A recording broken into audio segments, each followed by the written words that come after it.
Brigadier Hemant Mahajan यांना विनंती करते. नमस्कार. माझा आवाज मागे येतो आहे का? ते पॉवर पॉईंट प्रेझेंटेशन माझं तयार होईपर्यंत मी थोडं माझं पहिलं इंट्रोडक्टरी गोष्ट बोलायला सुरुवात करतो.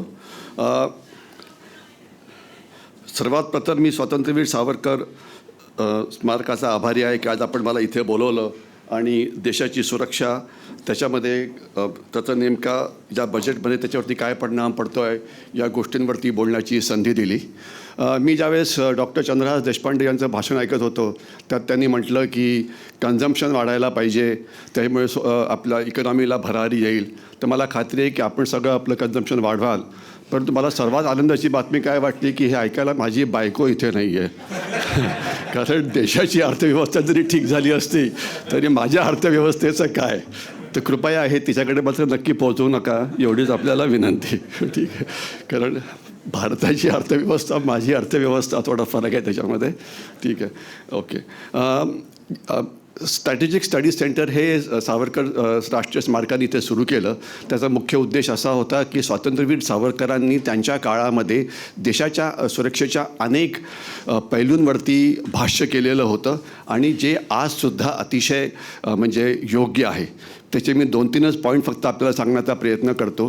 ते एक असे पहिले म्हणजे तज्ज्ञ होते की ज्यांनी सागरी सुरक्षेवरती काहीतरी बोलले होते. ते ज्यावेळेस ते अंदमान निकोबारच्या पोर्ट ब्लेअरमध्ये ज्यावेळेस ते त्या काळ कोठडीमध्ये होते त्यावेळेस त्यांनी म्हटलं होतं की त्यांना विचारलं की तुम्ही 10 वर्षी तर राहिलाच कसा, तर ते म्हणाले की मी इथे नव्हतोच, माझं फक्त बॉडी इथे होती, माझं मन इथे नव्हतं. माझ्या मनामध्ये त्यावेळेस एक कल्पना येत होती की म्हणजे अंदमान निकोबार आयलंड ही भारतापासून 1200 किलोमीटर लांब असलेली एक समुद्री जलदुर्गाची लाईन आहे जिथे भारत आपल्या सीमेचं संरक्षण करू शकतो. हे त्यावेळेस त्यांनी म्हटलेलं होतं. आणि आज म्हटलं जातं की Andaman Nicobar island provide you with 4 unsinkable aircraft carriers. आजचा माझा विषय सुरक्षा, त्याला जास्त बोलायचं नाही आहे. आज तिथे 4 अशी विमानतळं आहेत की जे कोणीही बुडवू शकत नाही. त्यांचं एक दुसरं भाष्य मी सांगतो. ज्यावेळेला दुसरं महायुद्ध सुरू झालं होतं त्यावेळेस चर्चा चालली होती की भारतीयांनी दुसऱ्या महायुद्धात भाग घ्यावा की नाही. तर सावरकर एकमेव अशी व्यक्ती होते की त्यांनी म्हटलं होतं की घ्यावा, याचं कारण त्यांना युद्धाचा अनुभव मिळेल. आणि त्यावेळेला हे अतिशय चुकीचं वाटलं होतं की अरे इंग्रज आणि जर्मन यांच्यामध्ये तर भारतीयांनी त्यात भाग का घ्यावा. परंतु ते किती वर्ष पुढे विचार करत होते हे आपल्याला नंतर कळालं. त्यावेळेला जे आपलं युद्ध नेतृत्व तयार झालं त्या युद्ध नेतृत्वाने आपल्याला 1947 सालचं युद्ध जिंकून दिलं जे 6 महिने चाललेलं होतं. त्यांनी आपल्याला 1965 युद्ध जिंकून दिलं. त्यांनी आपल्याला 1971चं युद्ध जिंकून दिलं जे भारताच्या इतिहासामधलं सर्वात मोठा विजय होता. Field marshal Sam Manekshaw, general Thimayya, Cariappa हे सगळे दुसऱ्या महायुद्धात लढलेले होते. आणि तिसरं आम्ही सावरकर स्ट्रॅटेजिक स्टडी सेंटरकडून अनेक पुस्तकं प्रकाशित करतो आहे ज्याचा उल्लेख मंजिरीताईंनी केला होता. त्याच्याविषयी बांगलादेशी घुसखोरी आजकाल national population register, national register of citizen याच्यावरती खूप काही सुरू आहे. 1942 साली स्वातंत्र्यवीर सावरकरांनी म्हटलं होतं बांगलादेशी घुसखोरीविषयी की हा भारताला लागलेला एक प्रचंड मोठा कॅन्सर आहे जो आजसुद्धा आपल्याला याच्याविषयी कल्पना असेलच. मी पटकन पुढे जातो कारण आजचा विषय आपला डिफेन्स बजेट हा आहे. डिफेन्स बजेट म्हणजे ज्यावेळेस बजेटविषयी बोललं गेलं ज्यावेळेस मला रणजित सावरकर म्हणाले की आमचं बजेटविषयी आम्ही बोलणार आहोत. म्हटलं अहो डिफेन्स बजेटचं काय. म्हटलं त्याचं काय. म्हटलं असं आहे की भारताच्या देशाचं जे बजेट आहे त्याच्यामधलं जे काल निर्मला सीतारामन यांनी म्हणजे प्रेझेंट केलं त्यातला 17% खर्च हा डिफेन्स बजेट म्हणजे मिनिस्ट्री ऑफ डिफेन्सच्या बजेटवरती होतो आहे.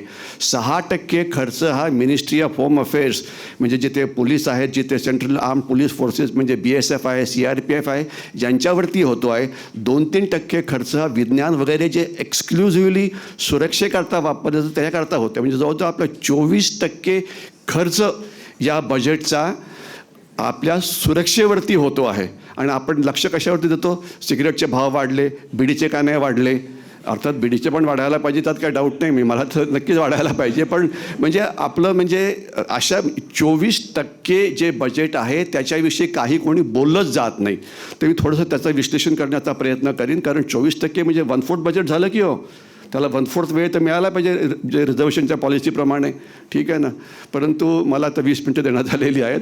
त्याचं कारण मला वाटतं की T20चा जमाना आहे, तर त्याच्यामुळे जे काय बोलायचं ते 20 ओव्हरमध्ये संपवून टाका, कारण 5 दिवसाची टेस्ट मॅच कोणी ऐकतच नाही आजकाल, म्हणजे ते दिवसच संपले ते, ठीक आहे. तर मी पटकन तुम्हाला काही गोष्टी सांगण्याचा प्रयत्न करतो. याच्यामध्ये स्वातंत्र्यवीर सावरकर त्यांचं एक पुढचं जे वाक्य आहे हे मात्र आपण जरूर वाचावं. हे स्मारकाच्या तिथेच लिहिलेलं आहे. दुबळ्यांच्या शांती अहिंसेचा देशाचा घात होतो. देश टिकवायचा असेल तर शक्ती हवी, शस्त्रे हवी. रामाच्या हातात धनुष्य आहे, श्रीकृष्णाच्या हातात सुदर्शन चक्र आहे. सज्जनाच्या रक्षणासाठी प्रत्यक्ष देवाला सुद्धा हाती शस्त्रे विकत घ्यावी लागतात. राष्ट्राच्या सीमा फक्त तलवारीनेच आखता येतात. तरुणा उठ, जागे हो, रक्षणाकरता शस्त्र उचल, हे त्यांनी म्हटलं होतं. हे आजसुद्धा किती म्हणजे योग्य आहे हे आपल्याला याची कल्पना यावी. ओके, तर मी थोडंसं देशाची सुरक्षा, बाह्य सुरक्षा, अंतर्गत सुरक्षा, बजेटमध्ये काय झालं, काही नाही झालं, याच्याविषयी सगळं बोलण्याचा प्रयत्न करीन.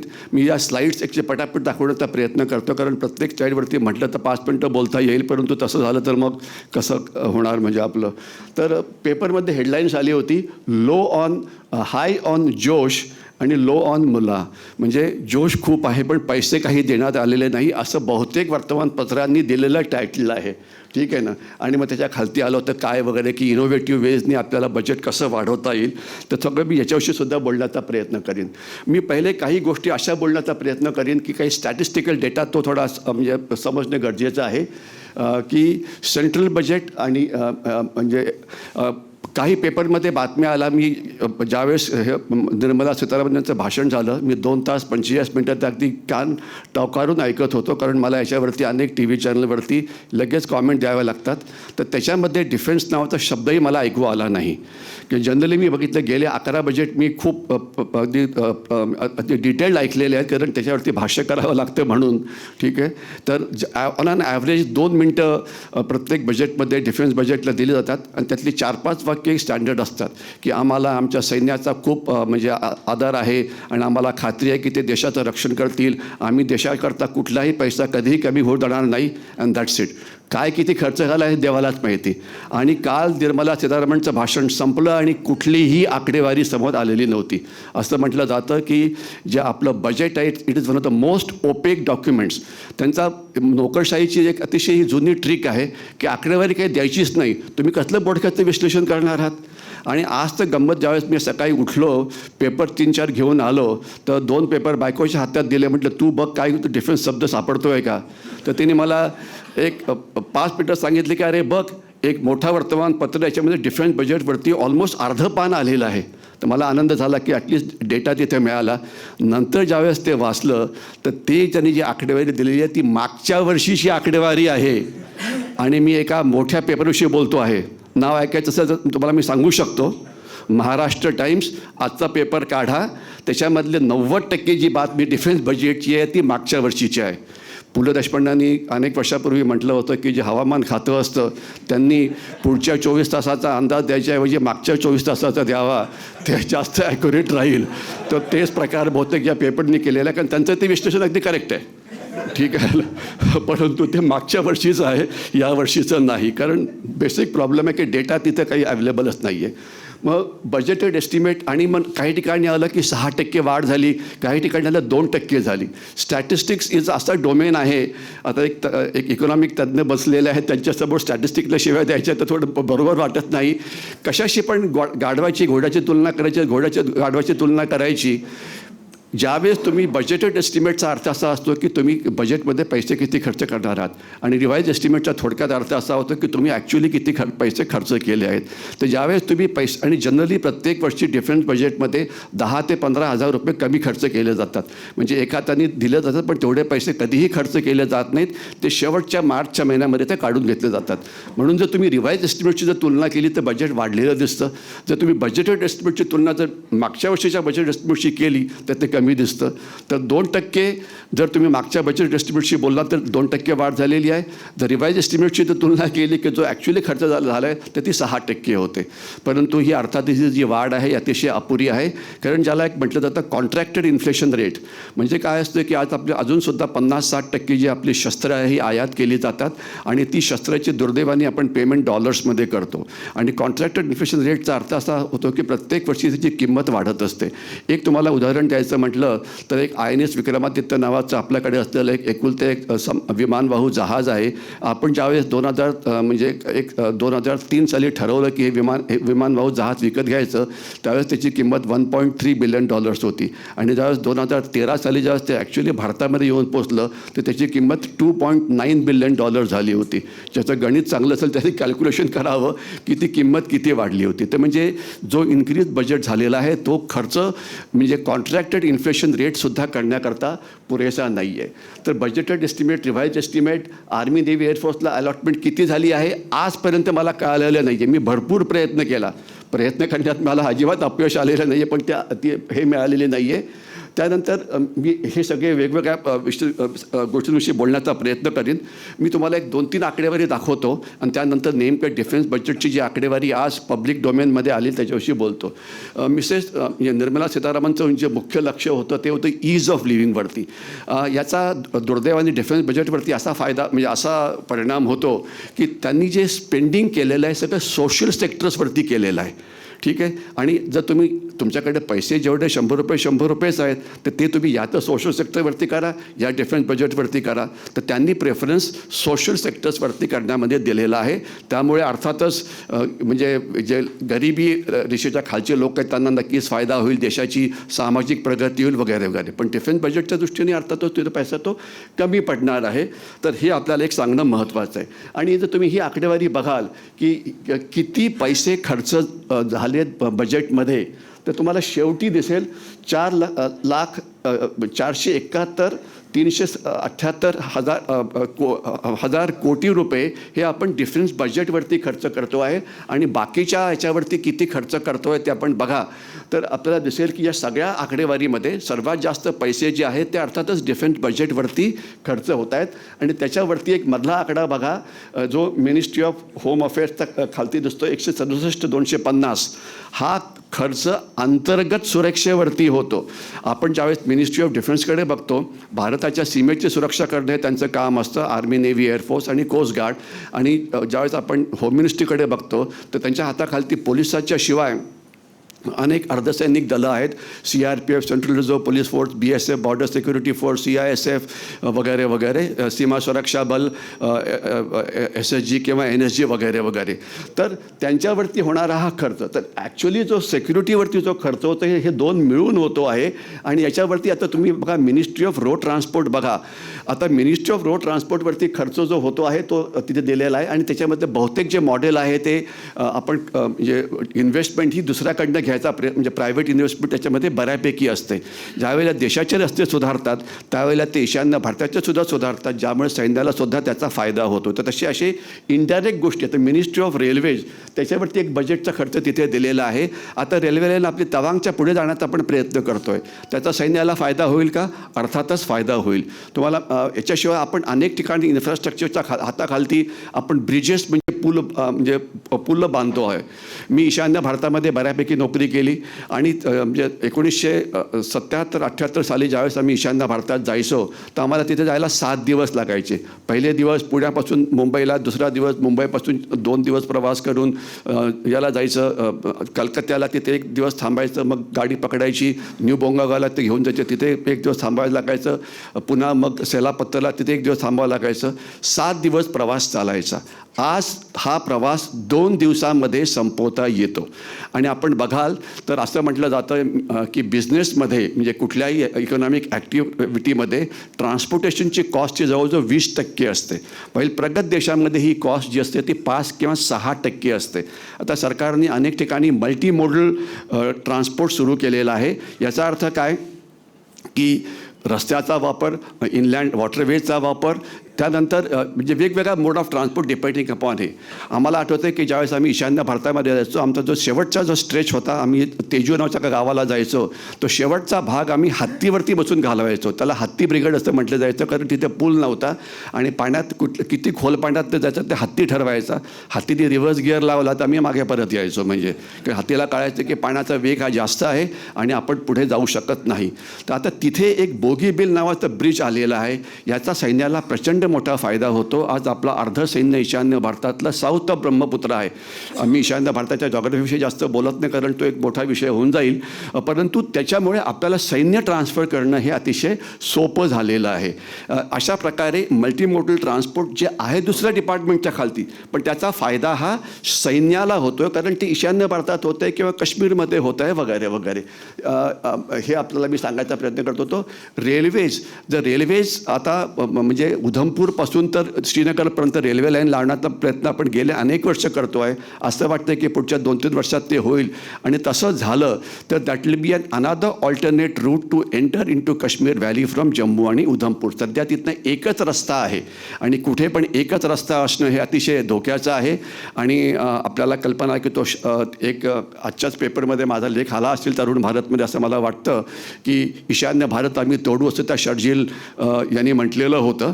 आणि ईशान्य भारत तोडणं किती सोपं आहे, आपण त्याची जर ती चिकन नेक बघाल तर आपल्याला ते कळून येईल ते.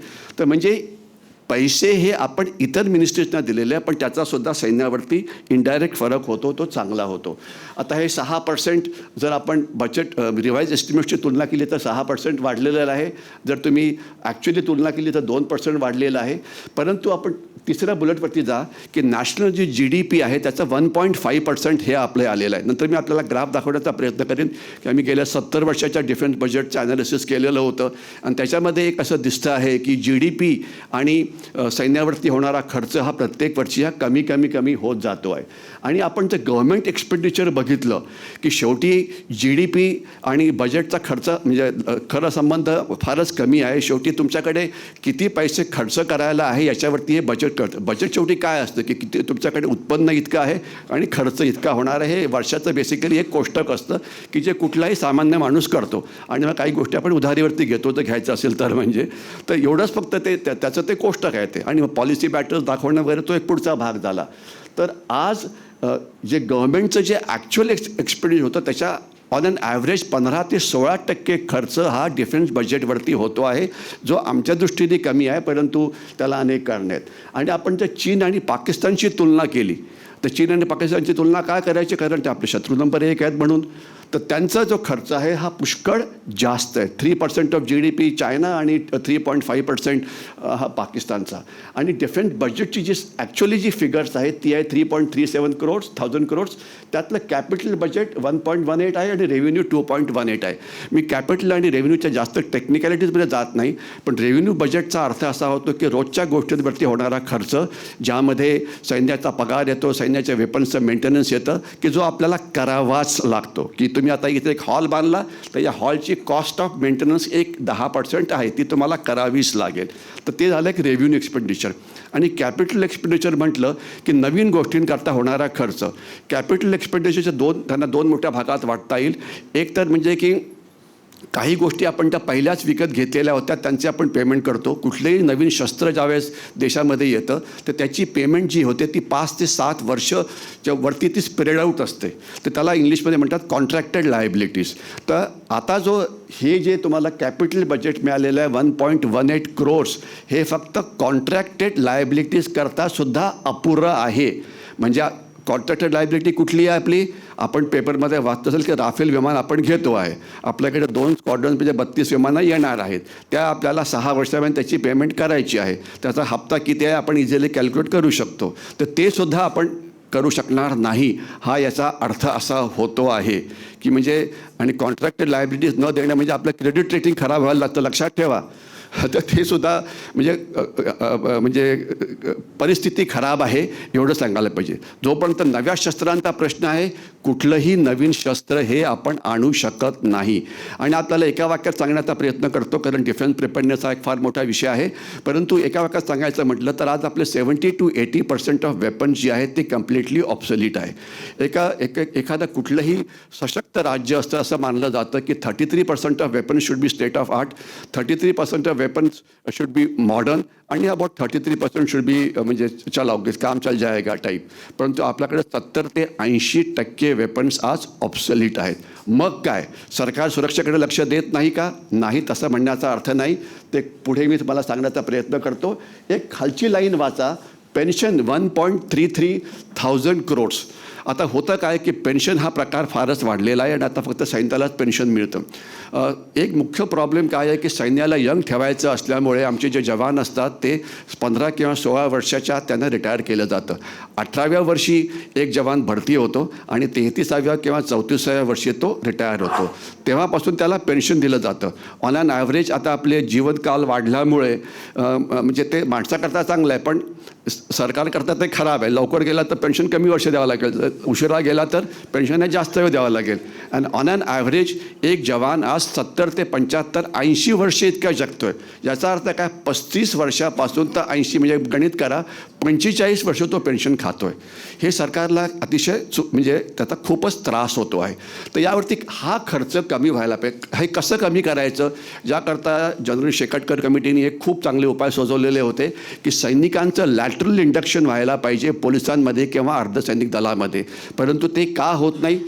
जसं डॉक्टर देशपांडेंनी म्हटलं की काही काही गोष्टी सांगायला पाहिजे होत्या, निर्मला सीतारामने सांगायला पाहिजे होतं की आता आम्ही कंपल्सरी करणार आहोत की आमचे जे सैन्यातले जवान आहेत त्यांचं लॅटरल इंडक्शन होईल, ज्यामुळे त्यांना या तर पगार मिळेल किंवा त्यांना या तर पेन्शन मिळेल, ज्याच्यामुळे पेन्शन बिल आपण खूपच कमी करू शकतो. आणि दुसरं असं आहे की एक पेन्शनचा एक मोठा भाग तुम्हाला कल्पना असावी की पेन्शन म्हणजे फक्त हे सैनिकांचं होतं असं नाही. अनेक सिव्हिलियन एम्प्लॉईज आहेत त्यांना पण पेन्शन दिलं जातं. आता दुर्दैवाने त्यांचंसुद्धा पेन्शन कमी करण्याची गरज आहे. आणि आपल्याकडे 2 मोठे पांढरे हत्ती आहेत. एक आहे ऑर्डनन्स फॅक्टरीज आणि दुसरं आहे DPSU म्हणजे defence public sector undertakings. Ordnance factories आपण तळेगावला ह्याला गेलं तर आपल्याला ते दिसून येतील ते कसं असतं. ते जनरली मार्केटमध्ये जी किंमत असते ऑर्डनन्स फॅक्टरी त्याच्या दुप्पट किंवा तिप्पट किमतीने सामान सैन्याला विकतात. म्हणजे ते अतिशय महागडे आहेत. त्यांची जी एफिशियन्सी आहे ही अतिशय खराब आहे. ज्यांची एफिशियन्सी ही वाढायला पाहिजे, हा एक मोठा प्रश्न याच्यात आलेला नाही आहे. पुढे त्यात काहीतरी केलं जावं असं बघावं. आणि इनोव्हेटिव्ह आयडियाज ऑफ फायनान्स. आज देशाकडे अर्थव्यवस्था खराब असल्यामुळे पैसे एकत्र गोळा कसे करायचे. आता जसं आपण इन्फ्रास्ट्रक्चरमध्ये आपण ते PPP मॉडेल आणलेलं आहे, प्रायव्हेट सेक्टर काही पैसे घालतं. तर एक अशी कल्पना पुढे येते की ज्या सैन्याच्या ज्या कॅन्टॉनमेंट्स आहेत त्या पहिले गावाच्या बाहेर होत्या. म्हणजे मला आठवतं की ज्यावेळेस आम्ही म्हणजे 74 साली ज्यावेळेस आम्ही NDAच्या आसपास होतो ते NDAला पोचायला म्हणजे शेवटचे 20 किलोमीटरमध्ये काहीच नव्हतं. परंतु आता सगळं गोष्टी NDAपर्यंत जाऊन पोहोचलेल्या आहेत आणि NDA आता गावाच्या आतच आल्यासारखं सामील झालेला आहे.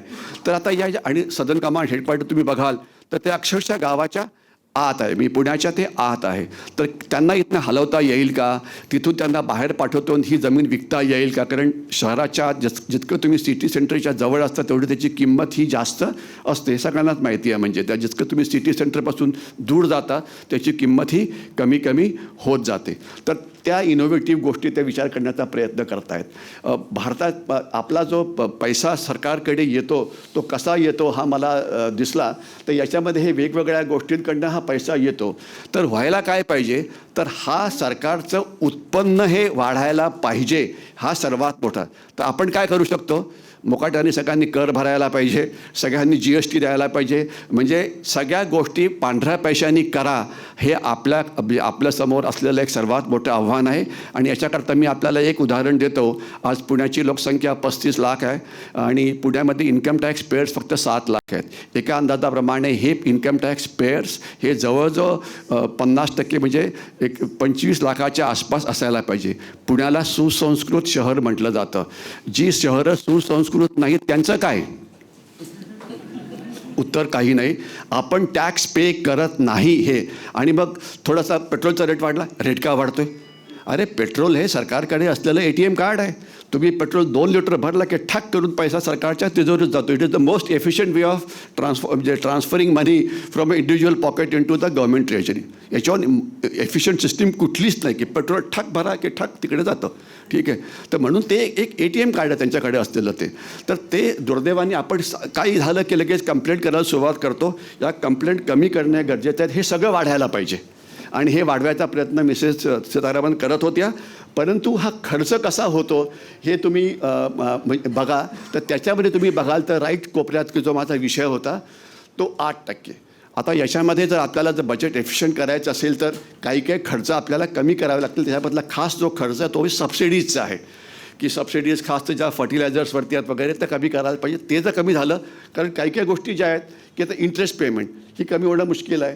परंतु काही गोष्टी कमी होऊ शकतात, काही गोष्टी कमी होऊ शकत नाहीत. तर सरकारकडे असलेले ती छोटे प्रॉब्लेम्स आहेत त्याच्यावरती काहीतरी लक्ष केंद्रित करावं लागेल.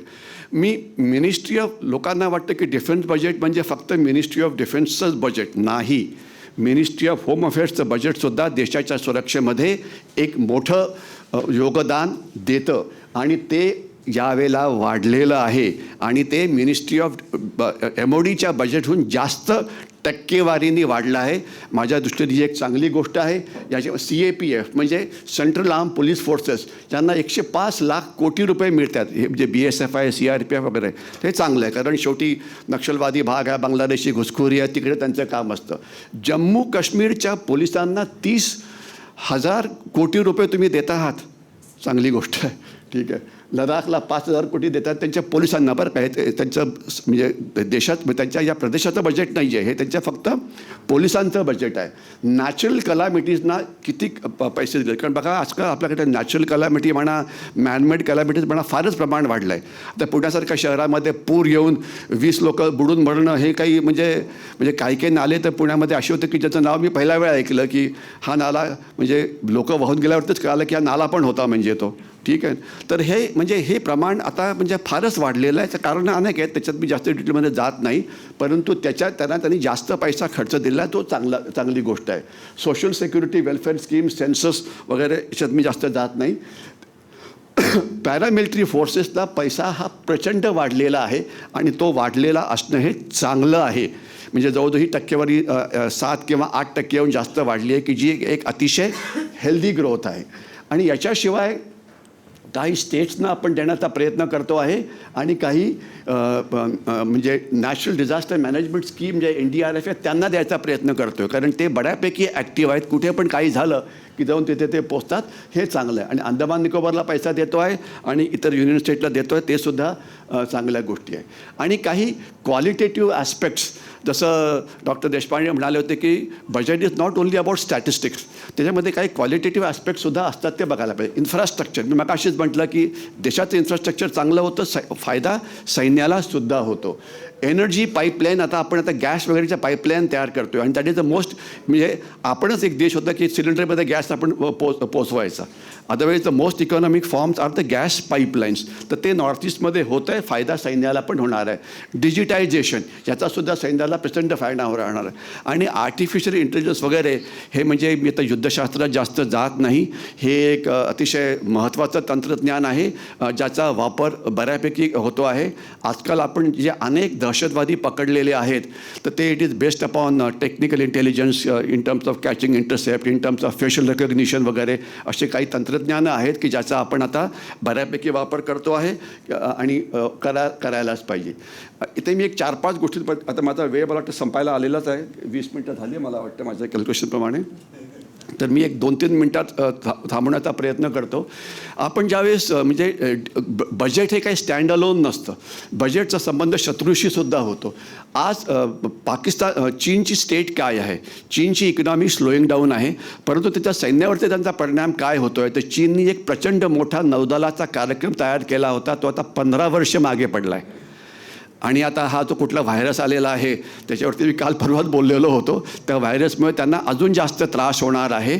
आणि हे जे ट्रेड वॉर वगैरे सुरू झालेलं आहे, कारण जसं इकॉनॉमीची त्यांची ग्रोथ कमी होते आहे तर ऑब्व्हियसली जो खर्च ते त्याच्या डिफेन्सवरती करू शकतात त्याच्यातसुद्धा कमी यायला लागते. तर तिथे पुष्कळ फरक पडतो आहे. हा आपल्याला चांगल्या गोष्टीची चांगली बाब आहे. पाकिस्तानची इकॉनॉमी इज कम्प्लिटली इन डोल्ड्रम्स. आणि पाकिस्तानची गंमत अशी आहे की पाकिस्तानचं डिफेन्स बजेट प्लस म्हणजे डेट रिपेमेंट की घेतलेल्या कर्जावरती त्याला परत करणं हे दोन्हीची टोटली मिळून 105% होते. म्हणजे याचा अर्थ की पाकिस्तानी सैन्य हे कर्ज देऊन त्यांना उभं केलं जातं आहे. अर्थातच ते कुठल्याही इकॉनॉमिक्समध्ये बसत नाही. आणि आज पाकिस्तानची हाल अशी झालेली आहे की पाकिस्तानचं ट्रेडिशनली 85% सैन्य हे भारत पाकिस्तान सीमेवरती असायचं आणि 15% हे फक्त दूर असायचं. आज फक्त 20 ते 30% सैन्य भारत पाकिस्तान सीमेवरती आहे. 50% सैन्य दहशतवादी विरोधी अभियानामध्ये गुंतलेलं आहे. आणि एक 15-20% सैन्य हे अफगाणिस्तान बॉर्डरवरती गेलेलं आहे. एक आपल्याकडे असलेला म्हणजे काही भीती वाटते की जर सैन्याचं बजेट जर तुम्ही वाढवलं नाही तर देशाची सुरक्षा ही धोक्यात आलेली आहे का? तर तसं नाही, कारण देशाकडे हार्ड पॉवरशिवाय अनेक वेगवेगळ्या प्रकारच्या सॉफ्ट पॉवर्स असतात. 2-3च उदाहरणं देऊन मी थांबण्याचा प्रयत्न करीन. की आपल्याला आठवत असेल की पहिले एक कल्पना होती की 26 जानेवारीला दाखवलेली जी शस्त्र असतात ती फक्त दाखवण्याकरता असतात, ती वापरण्याकरता नसतात. आपण पहिल्या वेळा एअरफोर्सचा वापर केला. कुठे? तर म्हणजे एक सर्जिकल स्ट्राईक करण्याकरता बालाकोटमध्ये त्याचा चांगला परिणाम झालेला आहे. आणि त्यावेळेस दमदाटी काय होत होती की पाकिस्तानकडे अणुबॉम्ब असल्यामुळे आपण ते वापरू शकत नाही. तर शस्त्र असणं एक भाग झाला, परंतु त्या शस्त्र वापरण्याची इच्छाशक्ती असणं नेतृत्वाकडे हा दुसरा मोठा भाग झाला जो आपण दाखवलेला आहे. एक डिप्लोमसी, प्रोॲक्टिव्ह डिप्लोमसी हा आपलं एक सक्सेस स्टोरी आहे. आणि ती 2-3 उदाहरणं देतो. आत्तामध्ये ॲमेझॉनवाले इकडे आले होते. ॲमेझॉननी म्हटलं की आम्ही काय 10,000 कोटी रुपयाची हे करणार आहेत आणि म्हणजे गुंतवणूक भारतामध्ये करणार आहे. त्यांनी खूप माहिती सांगितली, परंतु त्यांना कुठल्याही भारताच्या मंत्र्यांनी त्यांना त्यांना वेळ दिला नाही भेटण्याकरता. मग लक्षात आलं की त्यांचं एक वॉशिंग्टन पोस्ट नावाचं वर्तमानपत्र आहे की जे सदैव भारताच्या विरुद्ध लेख लिहितं. त्यांना मेसेज देण्यात आला की जर मला भारतात जर ई-कॉमर्स वाढवायचं असेल तर मुकाट्याने तुमचं मत तिकडचं बदली करा आणि ते होईल. आणि त्याच्याखाली जे ट्रेड वॉर विथ मलेशिया आहे, मलेशियाला आपण एक प्रॉपर धडा शिकवला. त्यांनी भारताच्या विरुद्ध स्टेटमेंट दिली काश्मीरवरती आणि आपण त्यांचं पाम ऑइल हे थांबवलं. आणि आता ते मुकाट्याने म्हणतात की नाही आमचे थोडंसं म्हणजे आम्ही भारताकडनं अजून गोष्टी विकत घ्यायला तयार आहोत वगैरे वगैरे. तर अशा प्रकारच्या अनेक सॉफ्ट पॉवरचा सुद्धा वापर हा केला जातो आहे. केवळ वेळेचा अभाव असल्यामुळे मी एवढंच सांगू इच्छितो की केवळ म्हणजे नुसतं स्टॅटिस्टिकली आपल्याकडे शस्त्र नाही आहेत, हे नाही आहेत वगैरे ठीक आहे, परंतु ज्यावेळेस आपण कम्पॅरेटिव्हली बघतो तर आज जे ज्याला म्हणायचं पारंपरिक युद्ध याची म्हणजे याची शक्यता ही कमी व्हायला लागली आहे. ती होत आहे असं त्याचा म्हणजे होणार नाही युद्ध असा त्याचा अजिबात अर्थ नाही. परंतु अपारंपरिक युद्ध म्हणजे त्यात ड्रोनचा वॉरफेअर आहे, त्याच्यामध्ये सायबर वॉरफेअर आहे, त्याच्यामध्ये म्हणजे ज्याला म्हणायचं की इंटेलेक्च्युअल टेररिझम आहे. आता देशामध्ये एक नवीन प्रकार सुरू झाला. नवीन म्हणजे फारसा नवीन नाही आहे, ज्याला इंग्लिशमध्ये आम्ही म्हणतो एज्युकेशनल टेररिझम किंवा मराठीत त्याला म्हणता येईल की आंदोलकांचा दहशतवाद. की काहीतरी कारण करायचं, आंदोलनं करायची आणि या आंदोलनामध्ये बंद करायचं. आणि अशा आंदोलनामुळे आज महाराष्ट्रामध्ये गेल्या 2 वर्षामध्ये आपण 40% ST बसेस जाळून टाकल्या. आणि ST बसेसचं पुढचं साधन असतं तर सर्वात गरीब माणसांचं. हे नुकसान तुमचं चीनने आणि पाकिस्तानने केलेलं नाही आहे, हे महाराष्ट्रातल्या जनतेने ज्यांनी दगड फेकले त्यांनीच हे केलेलं आहे. आणि हे नुकसान 2 प्रकारचं असतं. एक डायरेक्ट म्हणजे तुम्ही गाड्या जाळल्या, हे केलं ते केलं. आणि दुसरं इनडायरेक्ट की ज्यावेळेस तुम्ही रस्ते रोखता त्यावेळेस तुमची इकॉनॉमिक ॲक्टिव्हिटी स्लो डाऊन होते, ज्यामुळे पुण्यामध्ये भाजीच्या किमती वाढतात, ज्याच्यामुळे अनेक किमती वाढतात. ठीक आहे. आणि म्हणजे एक उदाहरण आम्ही म्हणजे माझ्या एका लेखात मी लिहिलं होतं की गांधीजींनी अशा प्रकारचा एक बंद करायचा प्रयत्न केला होता काही म्हणजे स्वातंत्र्य काळाच्या मध्ये. आणि त्यावेळेला नेमका दहशतवाद म्हणजे त्यावेळेला नेमकं हिंसाचार सुरू झाला ज्यामध्ये पुष्कळसं नुकसान झालं. तर गांधीजींनी म्हटलं की हा हिंसाचार मी दिलेल्या बंदमुळे झालेला आहे, तर याची नुकसान भरपाई मी करायला पाहिजे. तर याच्यापुढे म्हणजे आंदोलकांचा जो दहशतवाद आहे तुम्हाला आंदोलनं करण्याचा अधिकार आहे, परंतु तुम्हाला हिंसा करण्याचा अधिकार कुठलाही कायदा देत नाही. तो त्यांच्याकडनं वसूल करायला पाहिजे. त्याच्याकरता जे अर्धसैनिक दलं वगैरे जे आहेत त्यांचं बजेट हे जास्त वाढलेलं आहे, कारण शत्रूचा धोका जो आतला आहे तो जास्त आहे. जो एक्सटर्नल सिक्युरिटी जे चीन आणि पाकिस्तान आहे, even if it's 2 front war or 3 front war, we are more than capable of taking care of it. तर मला वाटतं या गोष्टी सर्वात महत्त्वाच्या आहेत की देशाच्या आत आपण सुरक्षा ठेवायला पाहिजे. आणि त्याकरता म्हणजे देश प्रथम आणि मी नंतर हा एक बाणा सगळ्यांचा असायला पाहिजे. आणि याच्यामध्ये हे सगळं दिलेलं आहे की जर देशासमोर जे सुरक्षेची जी वेगवेगळी आव्हानं आहेत हे सगळं ठीक आहे, परंतु खालती वाचा सामर्थ्यवान सरकार, सामर्थ्यवान नेतृत्व, आणि मला ही लास्ट लाईन जास्त वाचावी, देशभक्त आणि क्रियाशील नागरिक. क्रियाशील नागरिकचा अर्थ छत्रपती शिवाजी महाराज की जय म्हणून होणार नाही.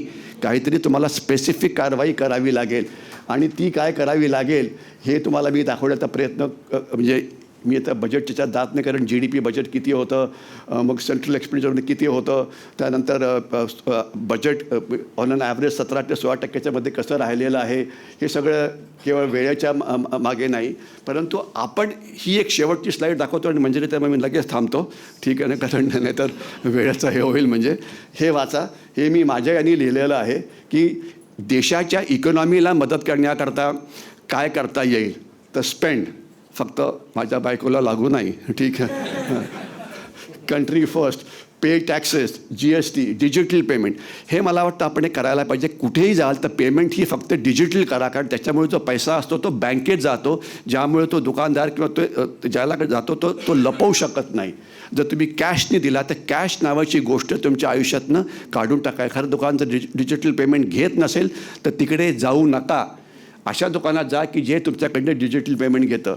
Do not destroy government property, private property, do not stop an economic activity. जर मला राग आला की कुठलं तरी धोरण मला आवडलं नाही तर मी काय करावं, काहीतरी सावरकर स्मारकासमोर साफसफाई अभियान राबवावं. अजून जास्त राग आला तर पूर्ण रस्ता झाडून टाकावा. अजून जास्त राग आला तर आता मी शिवाजी पार्क म्हणत नाही आहे, म्हणजे काहीतरी राग हा कन्स्ट्रक्टिव्ह ॲक्टिव्हिटीनी हे करायला पाहिजे. झाडणं एक सिम्पल उदाहरण झालं, कारण ते सर्वात सोपं आहे. झाडू घेतला की साफ करता येतं. हां, अनेक गोष्टी तुम्ही अगदी चांगलं म्हटलेलं. अशा आपण प्रॅक्टिकल गोष्टी ज्या आपण रोजच्या जीवनामध्ये करू शकतो, ज्याला काय फार मोठ्या तंत्रज्ञानाची गरज नाही. ते आणि काळा बँड लावा की मला राग आला कसला तरी, ठीक आहे, आणि मी हे करतो ते. तर कन्स्ट्रक्टिव्ह ॲक्टिव्हिटी करा, डिस्ट्रक्टिव्ह ॲक्टिव्हिटी करू नका, हे महत्त्वाचं आहे. Do not complaint on fuel price rice, save energy, water, कारण एनर्जी आपली 85% एनर्जी आहे ती बाहेर नाही येते. पाणी मोठा प्रॉब्लेम आहे. FICN, fake Indian currency note, 5% नोटा खोट्या असतात, त्या तुम्हाला ओळखता आल्या पाहिजे. तुमच्याकडे जर खोटी नोट आली तर नुकसान हे तुमचं होणार आहे. गॉड सेव्ह यू, ठीक आहे ना. सोलर पॉवर पॅनल, याच्याविषयी एक जो तुम्ही जशी पॉवर जनरेट कराल तर त्याच्यामुळे पर्यावरण हे होतं वगैरे वगैरे. Do not buy smuggle goods. Unfortunately smuggling is a way of life in the coastal areas. आज भारतामध्ये प्रचंड प्रमाणामध्ये सोनं स्मगल केलं जातं. तर असं म्हणायला नको, पण की पुढचे 5-6 वर्ष सोन्याचे दागिनेसुद्धा विकत घेऊ नका, कारण सोनं हे अनप्रोडक्टिव्ह आहे. आता बायका इथे बसल्या, त्यांना म्हणायचं दागिने विकत घेऊ नका तर कसं आहे, परंतु it is not an productive हे म्हणजे. डू नॉट इलिगल ट्रेड, खूपच इलिगल ट्रेड भारतामध्ये चालतो, खास तर समुद्र किनाऱ्यावरती, खास तर सीमावर्ती भागात. तो थांबवायला पाहिजे. इकॉनॉमिक ऑफेन्सेस वगैरे वगैरे, अशा काही गोष्टी मी सांगण्याचा प्रयत्न केला. मी इथेच थांबतो. थँक्यू. जय हिंद.